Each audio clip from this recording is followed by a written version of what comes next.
নমস্কার মিডিয়া বন্ধুদেরকে।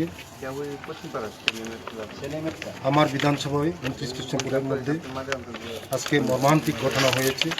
সকালবেলা মাটি ধসে দুজন মৃত্যু হয়েছে। আমি ভগবানের কাছে প্রার্থনা করি ওরা যেন তাদের আত্মা যেন শান্তি থাকে। আশাহরি জমাতিয়া এবং জেমস জমাতিয়া দুজন মারা গিয়েছে এবং একজন এখন হসপিটাল আছে, জিবি হসপিটাল আছে।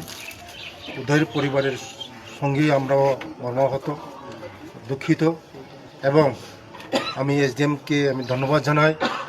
সঙ্গে সঙ্গে ওদেরকে সরকারের রিলিফ 4 লক্ষ টাকা করে দেওয়া হয়েছে ওদের ফ্যামিলিকে।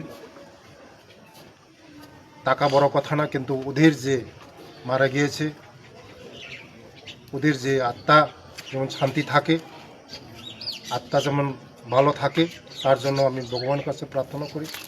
ওদের ফ্যামিলির সঙ্গে আমরা মর্মাহত, দুঃখিত। ধন্যবাদ।